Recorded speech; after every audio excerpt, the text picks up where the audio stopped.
Hey folks, just doing a quick update here. And it's been a fourth week almost where the sell has been going on. Every day we are seeing about more than a percent drop, right? And I was just looking at few ways on how to resolve this and the key levels. The good part is our key levels have been working as we expected. The 5643 was our key level for this week, and that was not broken, and hence the downward trend continued towards 5500. We haven't touched 5500 yet, but probably tomorrow can. I've been looking into things in multiple ways to see, how this can end the keeping March 21st opex, which is a quarterly opex in the mind, and this whole bearish or the month of weakness continuing until that period of time, right? So we're already mid of March. There's one more week to go, and so far, I've been accumulating longs with every 100-point dips, and was just looking at what our different cases would be. And in my last update, I kind of shared that when you're looking at on a higher time frame charts, we have this demand here, right?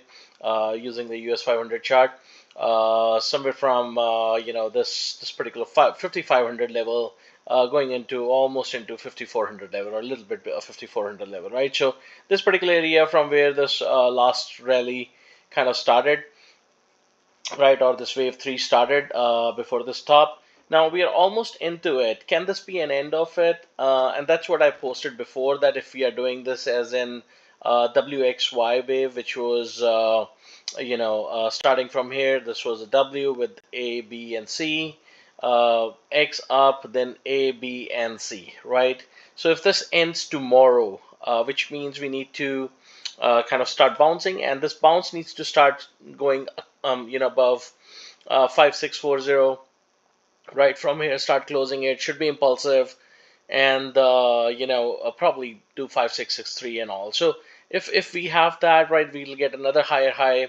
The check that needs to be done after that would be if the retracement after that will hold the higher low or not, right? But if the move up is again choppy, and it does not get above 5642 and gets resisted here, and we see start building another weak wave, and we start selling again next week, then I was looking at a different way to resolve that, and that's where I was charting on SPX here, right? So a little bit of an innovative way of doing things.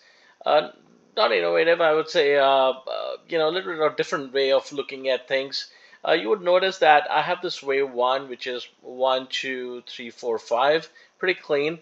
But then I had these five waves again, and this is where I was talking this as an A, B, C to begin with, and then we bounced about 38% or 50%, I guess, 38% maybe, or 50%, right? But then we said, okay, this is X, and then we have another dip, B, and then C. Ideally, this should have finished here, but since it has been taking so long, and next week again is a key week, I was just thinking that what if this was a wave one, and we got a running flat on a two. uh, it happens. It's not very common. Wave twos are generally, zigzags. Could be flat as well, but zigzags in most of the cases. But this time is different, right? With all the news all day long, and with this new tariff thing, it's pretty different than the time we had before, right? So let's say give the benefit of the doubt and say this is a running flat here. I mark this by wave two here, and then this is wave three going, where we have the 1, 2, 1, 2, 3, 4, 5 for a wave three, four, and five. So this kind of completes my wave three here today, or probably will tomorrow. And then we have a bounce, and this is where I was talking about this level about 5640, 5645, somewhere around in this range. This level is my key level. Let's just measure how much that level is. If we have bottom today, or let's say even if we bottom tomorrow with a slight low into 5500 or a little bit lower, right? So it's a little bit below 38% right now, but let's say if we dip a little bit tomorrow before we starting the rally, completing this fifth wave as well, because this was one, two, three, four, five, right? So we dip a little bit into it. Our 38% will come right into this area. So could be 5642, or could be 5667. So somewhere around this is where I will make a wave 4, right? Starting from somewhere in lower, something below 5500, could be 4980, could be 4990, somewhere around that number, right? So any dip that comes here below this line, that's going to be a buy, and we will see a move up into this wave 4. And if it's not able to break out and the breakout fails, right, into this channel again, then we are looking at next week to again do what was done here, something very similar, like making all 5 week like a wave 1, 2, then a 3, then a 4 chop, then a 5. Like, so all 5 days can actually go into this one. Now if you look into this as a 5 wave structure down, then we are looking at another 3 waves wave up, right? So we have been talking about going up to 5900. So 61% if we come and make a low here at 5400, it will be around 5850, right? 78% if it goes higher on any good news, it's 5976, right? So somewhere between these two levels is gonna be my retracement level. Now looking at a larger scale, all of this still fits very well into what we have been talking about, that there would be a C leg down, and that can get us to this channel. And if I let's just expand, look into the extensions here, wave A, B, and if I look into the 100% here, that comes right into the 544 level, or this level which I've been talking about,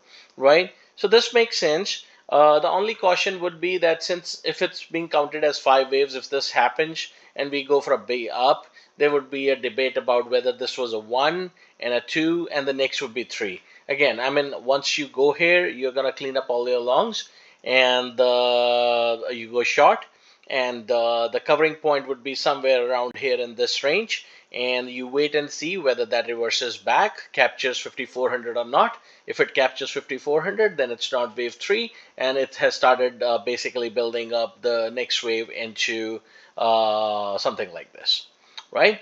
So go with a clean mindset that anything is possible. You don't have to force one particular account or the other. If this happens, at least this will, again, I've been talking about this for a very long time, that I need to see this wave finish, because until this finishes, it does not give me an idea what we are dealing with, right? We have been trying to throw counts as it's building, and those counts are changing. So that can be frustrating, but once this is done, we know that already on a daily level that we are sort of oversold here. And if we get a bounce, there will be another dip. For this, there will be a lot of divergence created on our daily, and that needs a bounce. We get that bounce towards our targets, and from there we decide to go on short and take appropriate steps for that, and then wait for that to kind of roll over. Again, can take few weeks. It's been already 4 weeks going into the sell. Going up can take another couple of weeks. So you can say 3 weeks from now, right? So let's say this completes by March opex, which is 21st. From there on, you can take about 2 weeks to actually retrace all this, and from there on, you take another 4 weeks to come down. So it's almost about 10 weeks of corrections, which is 3 months, which is pretty similar to what we had here, right? And that's what we are assuming, that's what we are aiming for. By that time, I think we'll be very much into May, and through then into the summer, you can have the rally as you would expect, right? So this is what I'm gonna go with right now. Let's see when the bounce comes, whether it's able to cross 5640 first or not. That's gonna be the first validation for this particular account, and if that does, then we can go short for the next week, and long for the month of April, or the early part of the April, from March opex onwards. Hope this helps. Thank you very much. And if you like my content, please do subscribe to my YouTube and follow me on Twitter. Thank you very much.